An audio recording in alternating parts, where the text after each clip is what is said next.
Boleh. Bismillah, kita mulai ya. Assalamualaikum warahmatullahi wabarakatuh. Hamdan katsiran thayyiban mubarakan fihi kama yuhibbu rabbuna syarika lah. Wa asyhadu anna Muhammadan abduhu wa rasuluh. Allahumma salli wa sallim wa barik ala Muhammad wa ala alihi wa ashabihi wa man tabi'ahum bi ihsanin ila yaumiddin, amma ba'd. Yaqulu rabbuna fil Qur'anil Karim, a'udzu billahi minasy syaithanir rajim. Ya ayyuhalladzina amanu taqullaha haqqa tuqatih wa la tamutunna illa wa antum muslimun. Fa inna asdaqal hadithi kitabullah wa khairal hadyi hadyu Muhammadin sallallahu alaihi wasallam wa syarrul umuri muhdatsatuha fa inna kulla muhdatsatin fid-dini bid'ah wa kulla bid'atin dhalalah wa kulla dhalalatin finnar. Ma'asyiral muslimin wal muslimat, a'azzani Allah wa iyyakum. Bapak dan Ibu jamaah sekalian yang semoga senantiasa dimuliakan oleh Allah Subhanahu wa taala. Alhamdulillah, di kesempatan sore hari ini kita bersyukur kepada Allah atas segala nikmat yang telah Allah limpahkan, Allah titipkan kepada kita semua. Baik itu nikmat iman, nikmat Islam, nikmat sehat, dan seluruh nikmat-nikmat yang Allah taala berikan. Maka wajib bagi setiap muslim untuk mensyukuri nikmat Allah Subhanahu wa taala ini dengan cara beribadah kepada Allah, mendekatkan diri kepada Allah, taqarrub kepada Allah Subhanahu wa taala. Semoga kita termasuk di antara orang-orang yang bersyukur, sehingga dengan syukur kita Allah Subhanahu wa taala akan menambah nikmat-nikmatnya. La in syakartum la azidannakum wa la in kafartum inna adzabi. Kita, teladan kita Nabi besar Muhammad sallallahu alaihi wasallam. Bapak dan Ibu jamaah sekalian, a'azani Allah wa iyyakum, di kesempatan sore hari ini insyaallah kita akan melanjutkan kembali materi hadis yang ke-16. Karena hadis yang ke-16 ini kemarin pembahasannya belum selesai, jadi kita selesaikan terlebih dahulu. Insyaallah jika sudah selesai dan waktunya masih cukup, nanti kita akan sambung dengan hadis yang ke-17. Hadis yang ke-16 masih ingat ya Bapak dan Ibu yang Allah taala muliakan, yaitu larangan untuk marah ya. Larangan untuk marah. Nah, yang dimaksud dengan larangan untuk marah ini bukan berarti kita tidak boleh marah. Bukan berarti kita tidak boleh marah terhadap sesuatu. Akan tetapi syariat Islam itu mengatur bagaimana marahnya seorang muslim. Apakah pada tempatnya ataukah tidak, ataukah sesuai dengan porsinya ataukah tidak. Rasulullah SAW, beliau adalah orang yang sangat sabar, tapi beliau juga pernah marah. Wabil khusus ketika ada syariat Allah atau kehormatan seorang muslim, kehormatan Allah itu tidak tidak diletakkan pada tempatnya. Sebagaimana yang telah disebutkan di dalam satu hadis dari Ibunda Aisyah radhiyallahu taala anha. Beliau mengatakan, "Wa ma intaqama Rasulullah sallallahu alaihi wasallam li nafsihi illa an tuntahak hurmatullah." Ibunda Aisyah mengatakan Rasulullah SAW, beliau ketika marah terhadap satu perkara itu bukan dalam rangka untuk membela dirinya. Misalkan hanya semata-mata Rasulullah itu dihina atau Rasulullah itu diejek. Makanya beliau ketika diejek sebagai tukang sihir, beliau bersabar. Beliau diejek sebagai seorang majnun, orang yang gila, beliau bersabar. Beliau diejek, bahkan diludahi, beliau juga bersabar.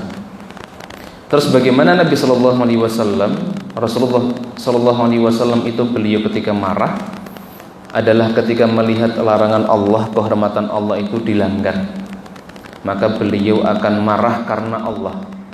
Jadi marahnya pun karena Allah Subhanahu wa taala. Dan marahnya Nabi Shallallahu alaihi wasallam itu juga terukur, ya. Jadi boleh seorang bapak marah kepada anaknya, seorang suami marah kepada istrinya kalau memang anaknya atau istrinya tadi melanggar aturan Allah.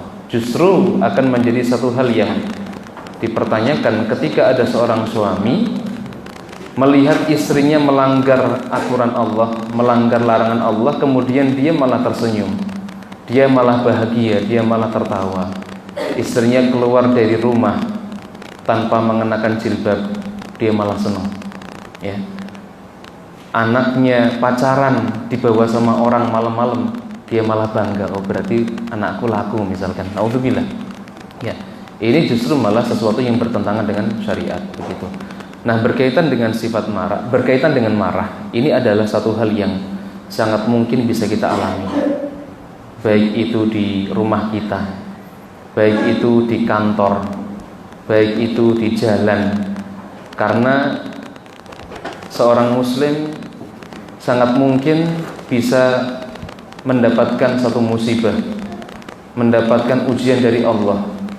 Baik itu ketika dia di rumah, misalkan diuji dengan istri yang kadang bantah apa yang diucapkan suami, anak yang kadang bikin ayahnya itu jengkel mangkel karena susah diatur, atau mungkin di kantor kita ketemu dengan pekerjaan yang membuat tensi kita ini jadi naik, atau mungkin di jalan, ya, ketemu dengan banyak orang, serempetan motor, serempetan mobil, kemudian bisa membuat kita marah.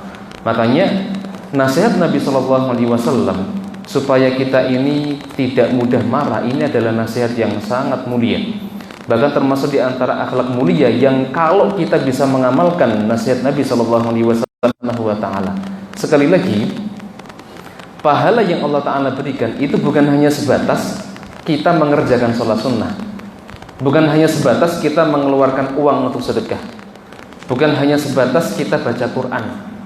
Tapi kalau ada seorang muslim, dia diuji oleh Allah dengan satu ujian yang harusnya dia itu bisa meluapkan amarahnya, kemudian dia bersabar, dia menahan amarahnya karena Allah, maka Allah Subhanahu wa taala juga bisa memberikan pahala yang besar kepada orang-orang yang seperti ini, ya.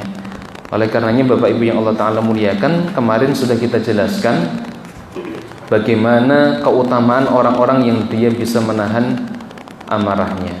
Tayyib. Sekarang kita lanjutkan kembali, yaitu perintah untuk, ya, dan kita diperintahkan untuk melakukan hal-hal yang bisa melembutkan hati kita. Ternyata di dalam syariat itu ada amalan-amalan yang bisa melembutkan hati seorang muslim, sehingga ketika hati seorang muslim ini menjadi lembut, maka insya Allah potensi untuk marah ini lebih kecil. Makanya kita perlu tahu amalan-amalan apa saja yang bisa membuat hati kita ini menjadi hati yang lembut. Nah, di antara amalan yang bisa membuat seseorang itu hatinya menjadi lembut, tidak gampang marah, tidak mudah marah adalah yang pertama itu dermawan atau tidak pelit atau senang berbagi. Jadi ternyata senang berbagi atau dermawan atau hati seorang muslim ini menjadi hati yang lembut. Makanya Bapak Ibu yang Allah Ta'ala muliakan, kalau kita melihat hadis-hadis Nabi Shallallahu alaihi wasallam yang berkaitan tentang perintah untuk bersedekah, perintah untuk memberi, biasanya perintah untuk sedekah atau perintah untuk memberi ini dikaitkan dengan kondisi keimanan seorang mukmin. Dikaitkan dengan kondisi keimanan seorang mukmin. Ana ambilkan contoh ketika Nabi Shallallahu alaihi wasallam beliau mengatakan as-shadaqatu burhanun wal Qur'anu hujjatun laka aw 'alaika. Rasul mengatakan as-shadaqah burhanun. Sedekah itu adalah burhan. Burhan itu artinya bukti. Maksudnya adalah bukti keimanan seorang mukmin, bukti keimanan seorang hamba. Asyuh wal iman fi qalbi 'abdin abada. tidak akan berkumpul antara sifat pikir dengan keimanan fi qalbi 'abdin abada, di dalam hati seorang hamba selamanya. Artinya antara sifat pelit dengan keimanan ini tidak mungkin bisa bersatu. Sehingga apa? Sehingga salah satu di antara bukti keimanan seorang hamba adalah ketika dia itu mau meluangkan hartanya atau mau mensedekahkan hartanya di jalan Allah Subhanahu wa taala. Maka itu bisa dianggap bahwa muslim tersebut adalah muslim yang imannya itu telah sempurna. Salah satu di antara cabang keimanan adalah ketika dia itu mau mengeluarkan sebagian hartanya untuk kaum muslimin. Ya. Jadi Rasulullah SAW menghubungkan antara orang yang mau berbagi dengan bukti nyata keimanan kita. Karena tidak semua orang itu, Bapak Ibu yang Allah Ta'ala muliakan, bisa sedekah. Tidak semua orang itu mau untuk mengeluarkan harta di jalan Allah. Kalau sholat, itu banyak orang yang bisa. Kenapa? Karena kalau sholat itu nggak butuh modal. Yang penting datang ke masjid. Bagi seorang laki-laki, sholat jamaah, atau ibu-ibu mungkin bisa sholat di rumah, itu sudah selesai. Ya. Puasa pun juga banyak orang yang bisa, nggak butuh modal. Baca Quran banyak orang yang bisa. Tapi kalau sedekah, belum tentu orang yang dia rajin baca Quran, belum tentu orang yang dia rajin puasa, belum tentu orang yang dia rajin sholat sunnah dia bisa bersedekah di jalan Allah Subhanahu wa taala. Kenapa? Karena dia harus mengeluarkan harta yang dia miliki, dia korbankan, kemudian dia berikan kepada orang lain. Ini tidak semua orang bisa. Makanya Nabi SAW mengatakan as-shadaqatu burhanun. Sedekah itu adalah bukti nyata keimanan seorang hamba, bukti nyata keimanan seorang muslim. Ya. Dan sedekah ini disebutkan oleh Nabi SAW di dalam satu hadis yang diriwayatkan oleh Al-Imam Al-Bukhari dan Imam Muslim. Rasul mengatakan mathalul bakhili wal munfik kamathali rajulaini alaihima jubbatan min hadidin min thudiyihima ila tarakihima fa ammal munfik fala yunfiku illa sabagat aw wafarat ala jildihi hatta tukhfiya bananahu wa ta'fu atharahu. Kata Nabi SAW, perumpamaan antara orang yang bakhil, Pak Bu, orang yang pelit, dengan orang yang suka berinfak adalah seperti dua orang yang memakai baju jubah yang terbuat dari besi. Seperti dua orang yang memakai jubah baju atau baju jubah yang terbuat dari besi. Di mana jubah besi ini, jubah baju ini menutupi dadanya hingga tulang selangka keduanya. Ya. Kemudian Rasul mengatakan, adapun orang yang berinfak, suka berinfak, tidaklah dia berinfak melainkan bajunya itu akan melonggar atau menjauh dari kulitnya hingga akhirnya menutupi seluruh badannya dan jejak kakinya. Jadi kalau orang yang berinfak itu diumpamakan Nabi SAW seperti orang yang pakai baju besi atau jubah besi. Jubahnya itu lama-kelamaan dia akan tambah longgar sehingga menutupi seluruh badannya. Sedangkan orang yang bakhil, kata Nabi SAW, setiap kali dia tidak mau berinfak dengan suatu apapun, maka baju besinya itu akan semakin menyempit. Ketika dia mencoba untuk melonggarkannya, maka dia tidak bisa untuk melonggarkannya. Nah, di sini di antara maknanya adalah orang-orang yang dia rajin berinfak, maka Allah Subhanahu wa taala itu akan melapangkan dadanya. Dan dia ini tidak akan mudah untuk marah. Sedangkan orang-orang yang dia itu pelit atau bakhil, segala sesuatunya itu diperhitungkan, apa-apa diperhitungkan, itu mudah marah. Dan memang buktinya seperti itu, realitinya seperti itu. Misalkan kalau ada orang perhitungan, Pak, pelit bakhil, motore kesenggol sithik, kemudian baret, marah buatan? Marah. Karena dia perhitungan. Oh, ini nanti saya butuh uang, butuh modal untuk benerin misalkan. Ya. Atau misalkan ada anak kecil main di rumahnya, potnya jatuh pecah, marah nggak? Marah. Kenapa? Karena dia perhitungan. Oh, saya beli ini mahal-mahal, ya. Atau mungkin ada anak kecil, teman anaknya main di rumahnya, bawa pulpen, coret-coret tembok, marah tidak? Marah. Kenapa? Karena yang ada di pikirannya, dia nanti akan mengeluarkan uang untuk beresin ini, bersihkan ini. Makanya orang yang bakhil itu, dia cenderungnya itu perhitungan. Dan kalau orang yang sudah perhitungan, maka dia akan mudah untuk apa? Mudah untuk marah.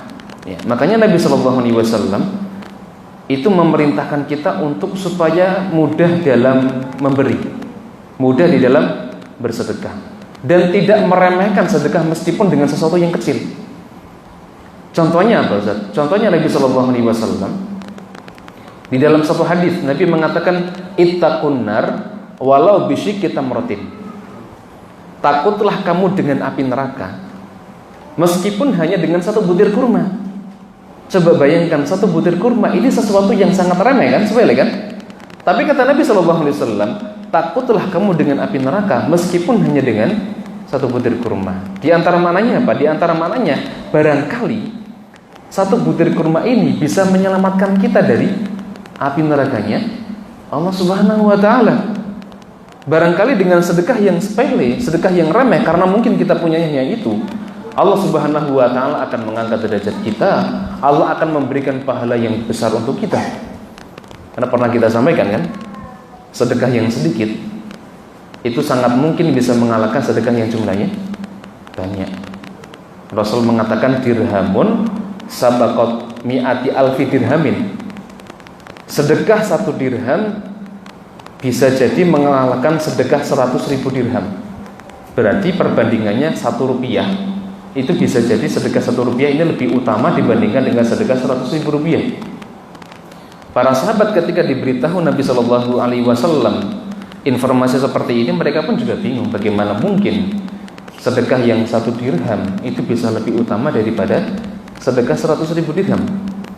Kata Nabi Shallallahu Alaihi Wasallam, sangat mungkin ketika ada orang dia punya uang hanya 2 dirham, kemudian dia sedekahkan 1 dirhamnya, maka lebih utama dibandingkan dengan orang-orang yang kaya yang uangnya banyak, kemudian dia sedekah hanya 100.000 dirham.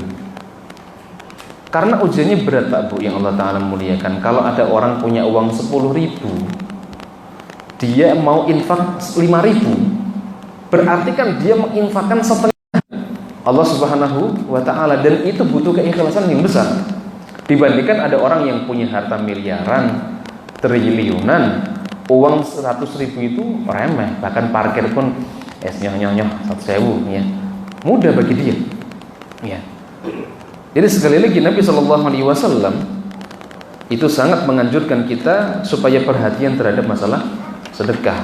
Bahkan salah satu di antara ciri-ciri atau tanda-tanda orang-orang yang akan Allah Subhanahu wa Ta'ala masukkan ke dalam surga, Pak Bu, itu salah satu di antara ciri-ciri adalah orang yang suka bersedekah, orang yang suka berinfak.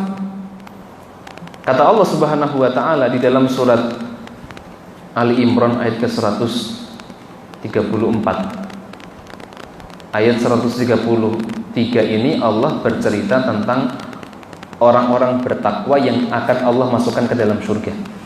Ciri-cirinya apa Ustaz? Ciri-cirinya disebutkan di ayat 134. Alladzina yunfiquna fis sarra'i wadh-dharra wal kadhiminal ghaidha wal 'afina 'anil nas. Ini pernah kita baca kemarin ya. Yang pertama apa? Alladzina yunfiquna fis sarra'i wadh-dharra, yaitu orang-orang yang dia mau berinfak fis sarra'i dalam keadaan lapang, wadh-dharra dan dalam keadaan sempit. Kalau infak dalam keadaan lapang, orang punya harta banyak yang bisa. Tapi dalam keadaan susah, dalam keadaan miskin, dalam keadaan kita tidak punya uang, ini susah, banyak orang yang nggak mampu. Makanya Allah memberikan penghargaan yang luar biasa bagi orang-orang yang dia mau bersedekah, baik itu dalam keadaan lapang maupun dalam keadaan susah, sempit. Jadi ternyata Allah Subhanahu wa Ta'ala sekali lagi memberikan apresiasi yang begitu besar kepada orang-orang yang dia mau untuk bersedekah. Kembali lagi ke tadi, bahwa orang yang dermawan, orang yang sedekah, orang yang rajin berinfak, maka Allah akan lapangkan dadanya, Allah akan lembutkan hatinya. Rasulullah SAW bahkan secara jelas beliau pernah menyampaikan satu nasihat kepada seseorang yang hatinya keras, Pak Bu. Ini ada satu sahabat Nabi yang dia merasa bahwa hatinya itu keras. Hatinya keras. Kemudian laki-laki ini minta nasihat kepada Nabi SAW bagaimana cara membuat hatinya itu menjadi lembut. Apa kata Nabi?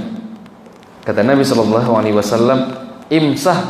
imsah ra'sal yatim. Imsah ra'sal yatim wa at'imil miskin. Kata Nabi SAW, usaplah kepala anak yatim, wa at'imil miskin, dan berilah makan kepada fakir miskin, orang miskin. Ternyata solusinya untuk orang-orang yang dia hatinya keras, kata Nabi SAW, usaplah kepala anak yatim. Bukan hanya sekedar diusap-usap loh Pak, ya ngasih sesuatu tentunya, ngasih sesuatu sambil diusap. Bukan hanya sekedar ini ada anak yatim dikumpulke, diusap-usap terus kan balik, bukan seperti itu ya. Ya tetap kita berikan sesuatu, kita sedekahi, kita berikan makan ya. Kemudian buat ambil miskin ya, memberi makan orang miskin. Toyib. Ini yang pertama di antara hal yang bisa membuat hati kita menjadi lembut. Yang kedua adalah sifat tawadhu atau rendah hati. Seseorang yang dia memiliki sifat tawadhu atau rendah hati, maka dia tidak akan cepat marah. Dia tidak akan cepat marah. Berbeda dengan orang yang sombong. Kalau orang yang sombong, maka dia, karena orang yang dia sombong, dia menganggap dirinya itu lebih hebat, menganggap dirinya itu lebih mulia, dan dia memiliki sifat kecenderungan apa? Meremehkan atau merendahkan orang lain. Karenanya Nabi SAW, beliau ketika berbicara tentang sifat sombong, Bapak Ibu yang Allah Ta'ala muliakan, Rasul mengatakan, la yadkhulul jannah man kana fi qalbihi mithqala dzarratin minal kibr. Tidak akan masuk ke dalam surga, kata Nabi, orang-orang yang dia di dalam hatinya terdapat kesombongan meskipun hanya sebesar biji zarrah. Ini ancaman yang sangat tegas dari Nabi SAW kepada orang-orang yang sombong. Bapak Ibu tahu artinya biji zarrah? Apa artinya? Yang sering kita baca, yang sering kita dengar. Apa itu biji zarrah? Biji apa Bu? Biji sawi. Jangan pernah lihat tanaman sawi? Pernah lihat bijinya bukan? Belum pernah ya? Bijinya itu kan kecil sekali kan? Bijinya kecil sekali ya. Jadi ada yang mengatakan zarrah itu artinya biji sawi. Ada yang mengatakan zarrah itu artinya an-namlah as-saghirah. Apa itu namlah saghirah? Semut yang sangat kecil. Semut yang sangat kecil. Jadi kalau misalkan ada orang-orang yang dia memiliki rasa sombong di dalam hatinya, meskipun sekecil semut, maka diancam oleh Nabi SAW tidak masuk ke dalam surga. Ada yang mengatakan zarrah itu adalah ghubarun zaqiqun alladhi la yadhhar illa fi dhawb. Tahu artinya gubar? Gubar itu artinya debu. Debu yang sangat kecil yang tidak terlihat kecuali dia disinari. Ada yang mengatakan ya gubar ya kayak mirip kayak asap lah ya, debu. Ya. Jadi sekecil debu. Ada yang mengatakan zarrah itu adalah partikel-partikel cahaya yang dia masuk ke dalam jendela rumah kita. Kalau kita pagi hari ibu-ibu, bapak-bapak buka jendela, itu kan ada sinar nih masuk ke dalam rumah. Kemudian ada partikel-partikel kecil itu nih. Ada yang mengatakan itulah zarrah. Ya. Ancaman Nabi SAW kepada orang yang punya penyakit sombong seperti itu, tegasnya luar biasa. Faqala rajulun, kemudian ada seorang laki-laki yang bertanya kepada Nabi, ya Rasul, ya, innar rajula yuhibbu an yakuna thawbuhu hasanan wa na'luhu hasanatan. Rasul, sesungguhnya ada seorang laki-laki yang dia itu suka memakai baju yang bagus dan suka memakai sandal yang bagus. Apakah itu bagian dari kesombongan? Sombong betul? Wah, kalau seperti itu ibu-ibu bahaya nih. Ibu-ibu kan senang pakai baju bagus, sandalnya bagus, tasnya mahal gitu nggih. Apakah hal seperti itu bagian dari kesombongan. Sombong betul. Kata Nabi SAW, Innallaha jamilun yuhibbul jamal. Sesungguhnya Allah itu adalah zat yang maha indah, dan Allah itu mencintai keindahan. Al-kibru batarul haq wa ghamtun nas. Sombong itu cirinya apa? Satu, batarul haq, menolak kebenaran. Dua, ghamtun nas, meremehkan manusia, merendahkan manusia. Baik, kita bahas satu persatu. Dari hadis yang tadi kita sampaikan Pak Bu, yang Allah Ta'ala muliakan, ternyata tidak semua orang yang memiliki baju yang bagus, pakaian yang bagus, mobil yang bagus, rumah yang bagus itu identik dengan sombong. Enggak, ternyata bisa jadi ada orang-orang yang dia mobilnya bagus, rumahnya bagus, bajunya bagus, motornya bagus, tapi dia tawadhu. Sangat mungkin, ya. Kalau setiap orang yang punya rumah bagus itu dianggap sombong, Pak Fikri, mohon maaf, kena dulu Fikri. Iya, nggak ada orang yang berani bikin rumah bagus, nggak ada orang yang berani beli mobil bagus. Kalau setiap sesuatu yang bagus itu pasti sombong, tidak. Ya. Ternyata kata Nabi SAW, belum tentu sesuatu yang indah, yang bagus itu sombong. Dan belum tentu sesuatu yang rendah, yang kelihatan rendah Pak Bu, yang kelihatan miskin, yang kelihatan remeh, yang kelihatan tidak bagus, itu identik dengan tawadhu. Belum tentu. Ada kok orang yang dia. Makanya Nabi SAW, beliau memberikan ancaman yang tegas kepada orang-orang yang miskin, yang dia sombong. Nabi di dalam satu hadis beliau pernah mengatakan seperti ini. Salasatun la yukallimuhumullahu ta'ala yaumal qiyamah wa la yuzakkihim wa la yanzuru ilaihim wa lahum adzabun azim, atau wa lahum adzabun alim. Kata Nabi SAW, 3 orang yang nanti pada hari kiamat tidak akan diajak bicara sama Allah. Allah tidak akan mensucikannya, bahkan Allah enggak mau melihatnya, dan baginya azab yang sangat pedih. Ini ancaman yang luar biasa. Siapa 3 orang ini, Ustaz? Kata Nabi SAW, yang pertama syekhun zanin, orang yang sudah tua, yang dia hobinya zina. Imamun kadzdzab, pemimpin yang pendusta, tukang bohong. Yang ketiga apa?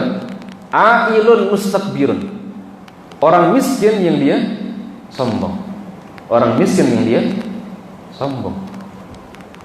Ternyata ada ancamannya orang-orang yang dia miskin kemudian dia sombong.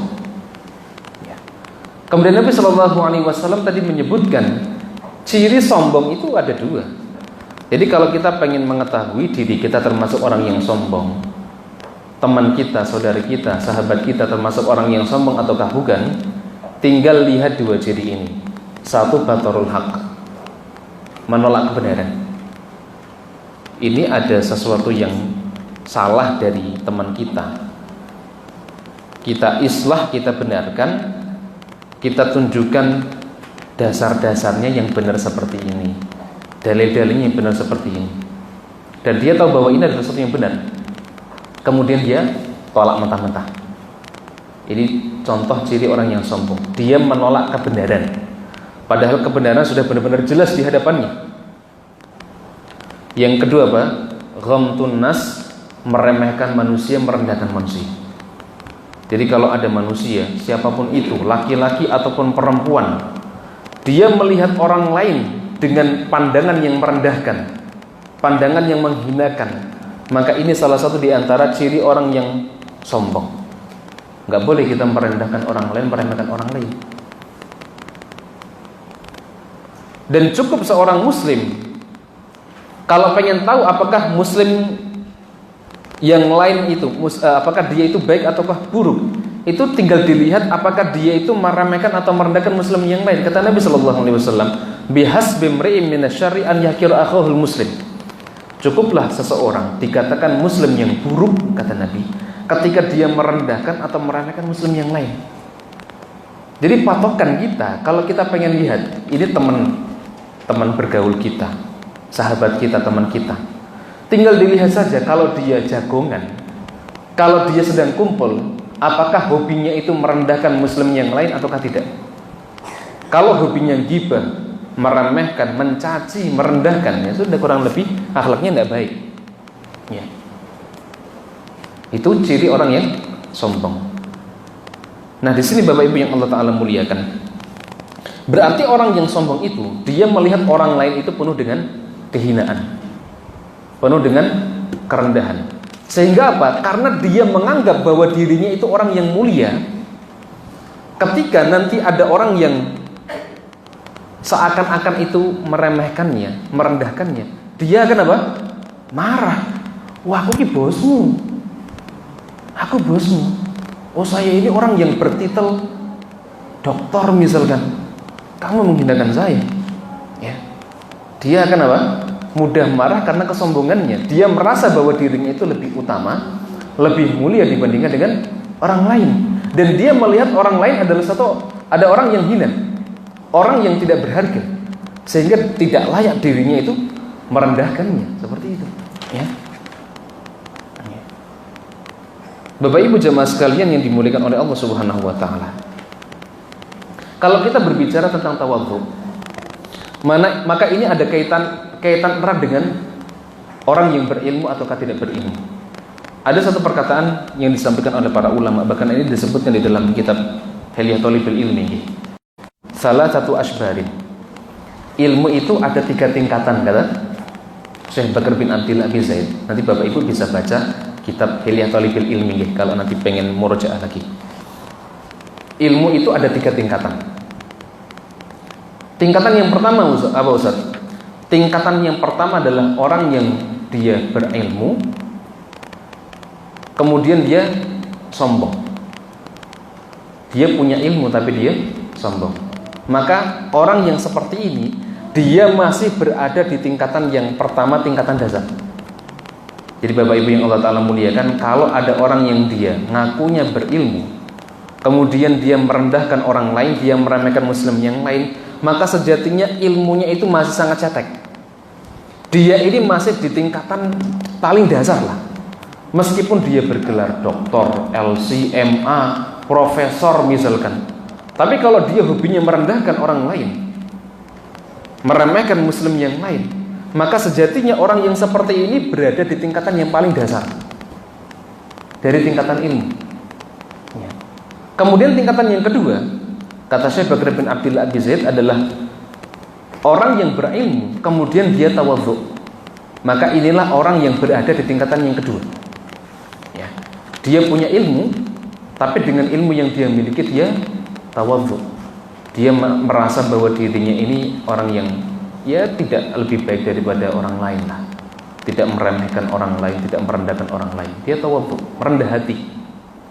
Kemudian tingkatan yang terakhir, tingkatan yang paling tinggi adalah orang yang dia berilmu, kemudian dia merasa bahwa dirinya itu adalah orang yang bodoh. Merasa apa? Bodoh. Nah, kalau misalkan ada orang bahwa dirinya ini adalah orang yang masih kurang ilmunya, masih bodoh. Ya, meskipun dia gelarnya doktor, gelarnya profesor, gelarnya MA misalkan, atau bertitel yang lain, tapi karena dia tahu bahwa ilmunya Allah itu sangatlah luas, maka dia akan merasa seperti orang yang bodoh yang belum banyak ilmu. Meskipun dia hafal Al-Quran, meskipun dia hafal ribuan hadis, meskipun dia sudah menghatamkan kitab-kitabnya para ulama, maka dia merasa bahwa dirinya adalah orang yang bodoh. Seperti itu. Ya. Dan kalau kita melihat bagaimana Rasulullah SAW, Bapak Ibu yang Allah Ta'ala muliakan, Rasul itu adalah orang yang sangat tawadhu. Tawadhunya luar biasa. Pernah suatu ketika Abdullah bin Mas'ud itu mencari Nabi, mencari Rasulullah SAW. Abdullah bin Mas'ud. Abdullah bin Mas'ud kemudian mendapati Rasulullah itu tidur di bawah pohon kurma. Di situ Rasulullah tidur menggunakan tikar yang kasar, menggunakan alas yang masih sangat kasar sekali. Kemudian ketika Rasulullah bangun, itu ada bekas di punggungnya Nabi. Kalau tikar yang kasar kan gitu nih, kalau tikernya empuk halus itu kan nggak ada bekasnya. Tapi kalau kasar biasanya ada bekasnya. Maka Abdullah bin Mas'ud kemudian menawarkan kepada Nabi Shallallahu Alaihi Wasallam supaya tikarnya Nabi ini diganti dengan tikar yang jauh lebih halus. Ya. Apa kata Nabi Shallallahu Alaihi Wasallam? Rasul mengatakan, ya Abdullah, mali wa mali dunia. Wahai Abdullah, apa urusanku dengan dunia ini? Ma ana fid dunya wa tarakaha. Sesungguhnya dunia di mataku itu ibarat seperti seorang pengembara yang dia mengembara kemudian berteduh di bawah sebuah pohon. Setelah dia selesai berteduh, dia kemudian meninggalkan pohon tersebut. Rasulullah SAW beliau memandang dunia ini adalah tempat yang sementara, mampir tok sebentar. Setelah itu nanti akan kita tinggalkan. Menuju ke mana? Menuju ke tempat asal kita, menuju ke akhirat yang nanti akan menjadi tempat yang kekal untuk kita semua. Ya. Jadi Rasulullah SAW beliau tidak mengharapkan kemewahan, beliau orang yang sangat tawadhu. Ya. Bahkan di dalam satu hadis Ibunda Aisyah ketika ditanya tentang bagaimana karakter Nabi SAW ketika beliau itu di dalam rumah, Ibunda Aisyah mengatakan Rasul itu kalau di rumah beliau misalkan istrinya butuh bantuan untuk ngangkut air, Rasulullah ngangkut air. Dan kalau sandalnya rusak, itu Rasulullah ngesel sendiri sandalnya. Pekerjaan-pekerjaan rumah dari para istrinya itu dibantu oleh Nabi Shallallahu Alaihi Wasallam. Meskipun beliau itu adalah seorang kepala negara, meskipun beliau itu adalah seorang Nabi yang paling mulia, tapi begitulah sifat tawadhunya Rasulullah Shallallahu Alaihi Wasallam. Sehingga kalau kita merasa rendah hati di hadapan orang lain, ya, misalkan kemudian ada orang yang mungkin mengejek kita atau tidak menghormati kita, ya sudah, kita memang orang yang orang yang rendah kok, bukan orang yang mulia kok, seperti itu, ya. Baik, ini yang keberapa? Yang kedua. Yang ketiga adalah murah senyum. Murah senyum. Ternyata di antara amalan yang bisa membuat hati seorang muslim itu menjadi lembut, menjadi lapang, itu adalah murah apa? Murah senyum. Murah senyum. Kata Nabi SAW, Rasul mengatakan, innakum lan tasa'un nasa bi amwalikum. Sesungguhnya kalian tidak bisa mencukupi seluruh manusia dengan harta kalian. Sesungguhnya kalian tidak akan mencukupi seluruh manusia dengan harta kalian. Artinya apa? Artinya Pak Bu yang Allah Ta'ala muliakan, kalau kita punya harta sebanyak apapun, kita bagikan ke orang lain, maka tidak akan bisa mencukupi. Orang itu akan senang ke kita, orang itu akan ridho ke kita, atau harta kita tidak akan bisa mencukupi membuat senang semua manusia, ya, meskipun sebanyak apapun harta kita.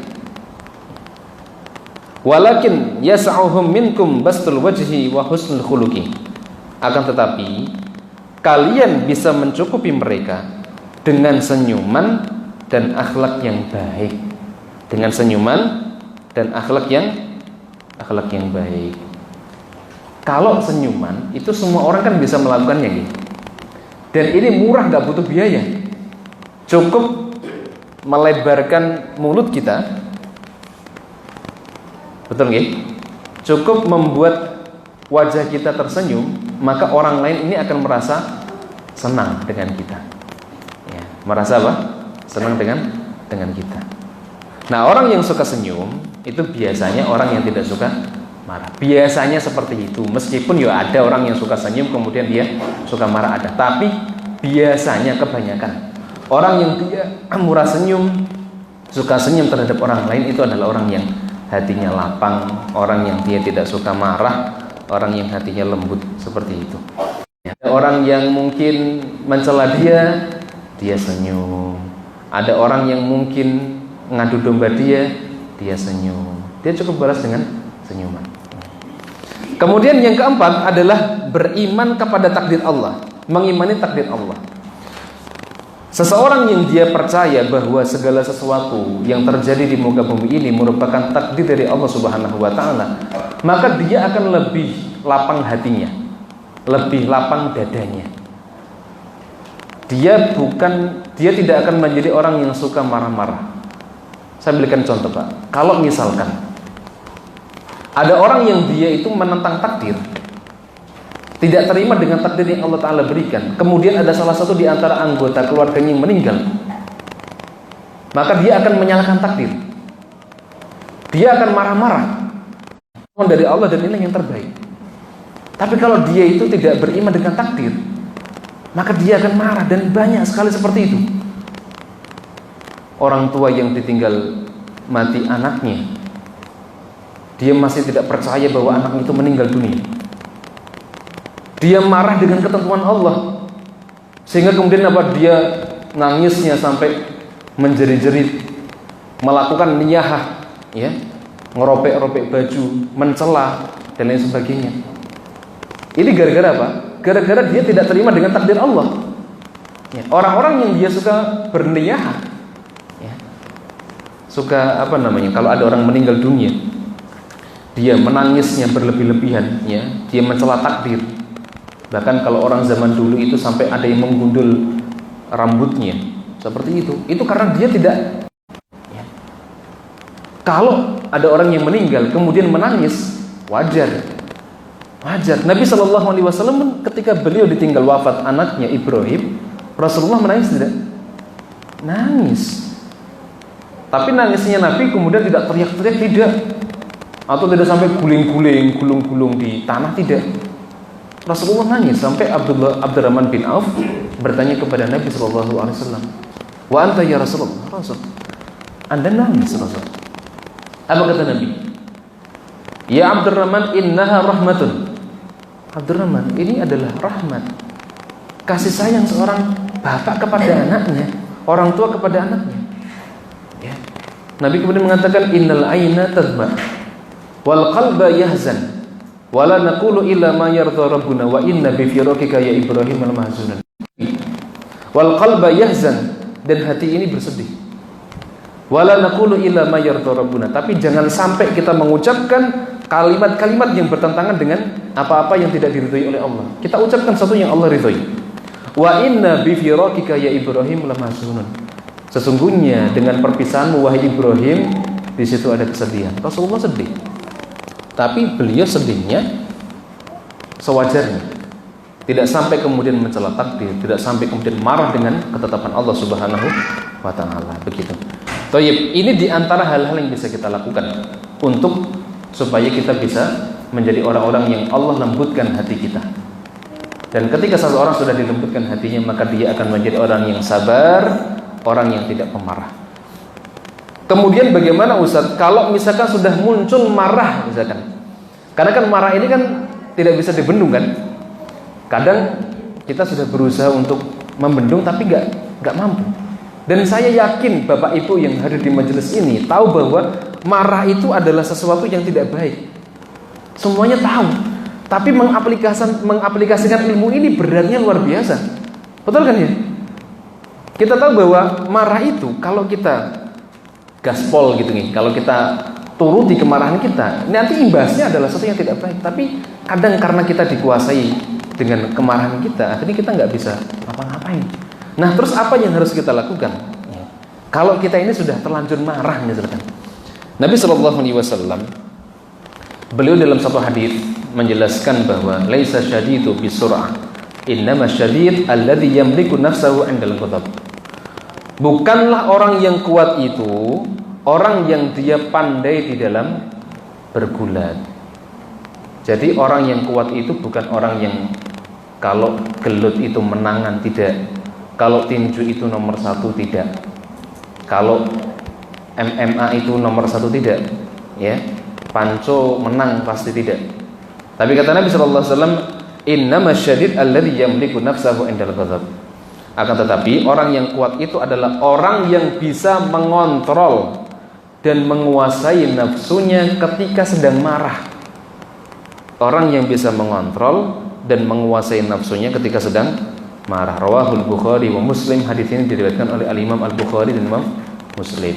Berarti di sini Rasul memberikan satu nasihat, kalau orang yang marah itu biasa, ada orang marah itu ya pasti. Tapi bagaimana caranya kita ketika sedang marah itu kita bisa mengontrol nafsu kita. bisa menahan amarah kita. Itu yang harus kita perhatikan, ya. Nah, di antara hal-hal yang bisa kita lakukan pada saat kita sedang marah, yang pertama ditinjau dari sisi perbuatannya. Apa yang harus kita lakukan? Di antaranya adalah satu, kalau kita sudah marah, Pak, Bu, itu kalau misalkan kita bisa berwudu, maka berwudulah. Wudu.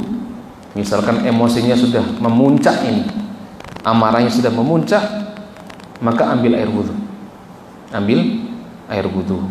Dan insya Allah dengan wudu ini bisa meredam amarah kita. Kenapa? Karena dalam satu hadis Nabi SAW mengatakan, innal ghadaba minasyaiton wa inna syaitona khuliqa minan nar. Rasul mengatakan, sesungguhnya marah itu dari setan, dan setan itu diciptakan dari apa? Dari api. Setan itu diciptakan dari api. Wa innama tudfa'un naru bil ma'i. Sementara api akan mati dengan air. Air itu api itu akan padam kalau disiram dengan air. Fa idza ghadiba ahadukum falyatawaddo. Maka jika salah seorang di antara kalian marah, hendaklah dia berwudu. Rawahu Abu Dawud.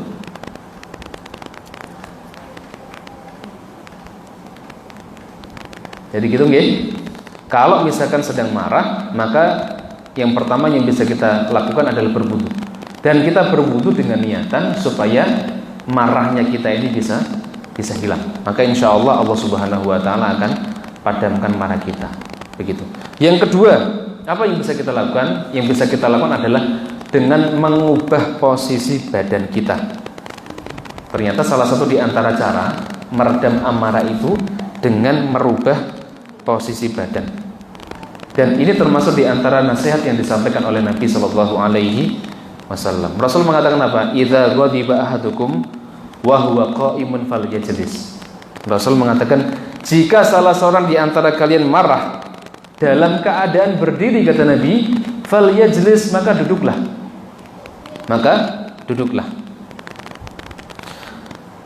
Fa in dhahaba anhu al-ghadabu wa illa falyattaji. Jika rasa marahnya itu hilang, maka itulah yang diharapkan. Tapi jika marahnya tidak hilang, falyattaji, maka berbaringlah. Jadi kalau marahnya sambil berdiri, apa perintah Nabi? Duduk. Kalau duduk masih belum hilang, maka apa? Berbaring. Kenapa, Pak? Kita disuruh untuk duduk. Salah satu di antara hikmahnya, kalau orang dia marah dalam keadaan berdiri, maka dia punya kesempatan untuk bisa merusak lebih besar. Kan bisa mukul, bisa ngambil barang kan, bisa ngejar orang kan. Marah sama istrinya, dikejar istrinya. Marah sama anaknya, dikejar anaknya. Marah sama tetangga, dikejar tetangga. Itu kalau berdiri dia punya potensi untuk apa? Merusak lebih besar. Tapi kalau duduk, potensinya lebih kecil. Ya. Dan posisi badannya lebih santai. Gitu kan ya? Duduk ini lebih santai. Kalau duduk masih belum apa? Belum reda, berbaring.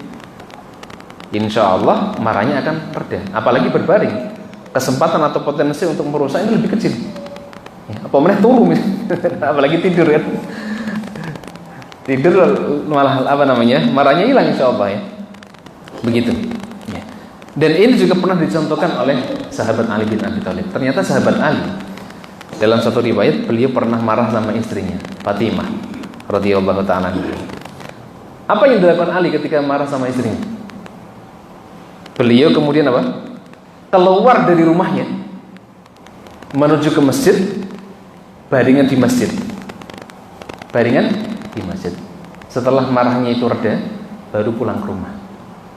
Tapi jangan sampai baringan di masjid Solo ya, minggat itu. Jadi baringannya masjid yang dekat rumah ya. Jangan nyari masjid di Solo, Surabaya, Jakarta apalagi ya. Jenenge minggat tuh ya. Jadi cari masjid terdekat misalkan ya. Apalagi sholat ya, sholat wudu, masya Allah ya, berbaring. Maka alhamdulillah ini pernah diamalkan oleh sahabat Ali bin Abi Thalib gitu. Nah, hari ini banyak orang-orang yang dia ketika marah justru malah dia perginya ke tempat-tempat yang naudzubillah, ke tempat-tempat yang hina, tempat-tempat yang tercela, atau dia marah ke tempat yang salah. Ya, ini ibu-ibu, bapak-bapak pun juga sama. Kalau kita sedang marah, pilihlah, kalau kita mau pergi dari rumah, pilihlah tempat yang tepat. Jangan salah pilih tempat. Misalkan kalau orang-orang awam, naudzubillah, kadang mungkin pergi ke diskotik, atau mungkin ibu-ibu atau bapak-bapak lah, semuanya kalau marah, curhatnya, ceritanya, jangan sampai kita salah cerita ke orang. Jangan sampai salah cerita ke orang yang salah, ya. Misalkan ternyata kita cerita sama orang yang sukanya kompor, jadi kompor, malah dikompor-kompori, tambah beleduk kompornya, ya. Jadi cari sahabat kita, teman kita yang kalau kita sedang marah, kita punya masalah, maka dia nanti akan berusaha menyelesaikan masalah kita, ngadem-ngademi, ngayem-ngayemi, mengislah, bukan malah mengadu domba antara kita dengan istri kita. Udah ceritakan aja. Banyak kok perempuan-perempuan yang cantik, ya. Banyak perempuan-perempuan yang suka sama kamu, kan kamu ganteng toh, udah ceraikan aja, ya. Naudzubillah, ya. Maka cari orang yang tepat. Kemudian ditinjau dari sisi perkataannya, di antaranya adalah bertawud, ya, berlindung dari godaan syaitan. Berlindung dari godaan syaitan. Ini ada satu hadis, tapi hadisnya itu sangat cukup panjang, ya. Tapi intinya begini, Pak, yang Allah Ta'ala muliakan. Ta'awud atau berlindung kepada Allah dari godaan syaitan, ini merupakan salah satu di antara cara yang disebutkan, disampaikan oleh Nabi supaya marah kita ini bisa reda. Kemudian seseorang itu dikatakan oleh sebagian ulama, mereka akan mencapai atau berada di titik yang paling lemah ketika berada di 3 kondisi. Yang pertama itu ketika berada di puncak syahwat. Ini orang itu kan dalam kondisi lemah kan. Kalau syahwatnya itu sudah memuncak, maka apapun akan dia lakukan supaya syahwatnya itu bisa terpenuhi. Ini bahaya. Orang-orang yang sudah syahwatnya itu menggelora, bahaya, ya. Makanya kadang dia berani untuk memperkosa dan lain sebagainya, ya. Yang kedua adalah ketika dia berada di puncak kesedihan. Puncak kesedihan ini di antara titik kelemahan seorang hamba. Ketika seseorang sudah sedih, masalahnya banyak, ya, ini dia berada di titik yang paling rendah, titik yang paling lemah, sehingga setan itu akan mudah untuk apa? Mudah untuk menggoda dia. Misalkan masalahnya banyak, setan bikin was-was, kamu sudah nggak punya harapan hidup, buat apa kamu hidup, sudah mati saja kamu, misalkan bunuh diri saja, ya. Setan kan seperti itu kan. Atau kamu sedang terpuruk, sudah saya kasih tahu bagaimana cara supaya masalah menghilang, udah minum khamr, pakai narkoba dan lain sebagainya, ya. Makanya banyak orang-orang yang dia itu tersesat atau dia melakukan kemaksiatan ketika dia berada di puncak kesedihan. Yang ketiga adalah ketika dia di puncak amarah. Ini juga seseorang itu sebenarnya berada di titik yang paling lemah, ya. Karena apa? Karena dirinya itu sedang dikuasai sama setan. Kalau orang sedang marah itu kan akalnya sudah apa? Nggak jalan kan? Yang menguasai apa? Nafsunya, setan yang menguasai, ya. Makanya seseorang ketika dia sedang marah, Rasulullah SAW memerintahkan untuk ta'awud, supaya dirinya yang sedang dikuasai sama setan ini Allah lepaskan, ya. Allah lindungi dia dari apa? Dari godaan setan. Dan ada satu hadis yang cukup panjang, karena waktunya terbatas, kita agak bercepat. Yang kedua adalah diam atau jangan berbicara. Jadi kalau sedang marah, Bapak yang Allah Ta'ala muliakan, ini resep, Masya Allah, nasihat yang sangat bagus dari Nabi SAW. Kata Nabi, wa idza ghadiba ahadukum falyaskut. Jika salah seorang di antara kalian marah, maka hendaklah dia diam. Hendaklah dia diam, ya. Meskipun barangkali dia dalam kondisi benar, misalkan. Mending dia diam kalau dalam keadaan marah, ya. Kenapa? Karena kalau dia marah, Meskipun dia dalam kondisi benar, posisi benar, terkadang nanti apa yang dia ucapkan karena memang sudah dikuasai oleh hawa nafsunya, kemarahannya, yang terjadi apa? Dia nanti akan ngomong hal-hal yang sebenarnya dia nggak mau ngomong, tapi karena sudah dikuasai oleh nafsunya, akhirnya dia mengucapkan hal-hal yang nggak pantas di sana. Ya, makanya pernah lihat satu video, ya, ada satu orang itu, dia mencontohkan ada 2 botol, isinya Coca-Cola. Ya, isinya apa? Coca-Cola. 2 botol ini Pak Bu, itu dikocok-kocok, ya, digoyang-goyang. Setelah digoyang, yang satu dibuka tutupnya. Apa yang terjadi? Seluruh isinya keluar, ya, keluar, muncrat semua. Yang satu didiamkan, yang satu didiamkan, yang satu tutup botolnya nggak dibuka. Apa yang terjadi? Ya seperti itu. Seperti itu. Dia diam, nanti akan tenang sendiri. Nanti akan tenang sendiri. Nah, begitulah ibarat orang yang sedang marah. Ketika mulutnya itu dibuka, semuanya keluar, ya. Semuanya keluar. Akhirnya apa? Hal-hal yang tidak baik, kalimat-kalimat yang tidak pantas, akhirnya keluar semuanya. Ya. Kemana-mana akhirnya, muncratnya kemana-mana kan, seperti botol ini kan.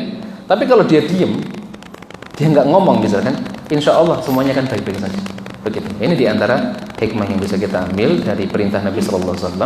Ketika kita sedang marah, maka diantara anjurannya adalah kita diam atau jangan berbicara. Hadza wallahu ta'ala bishawab. Sepertinya cukup nih karena sudah jam 5 lebih 7 menit.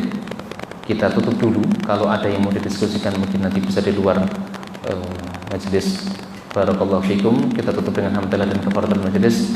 Alhamdulillahirabbil alamin. Subhanakallahumma wa bihamdika asyhadu an la ilaha illa anta astaghfiruka wa atubu ilaik. Assalamualaikum warahmatullahi wabarakatuh.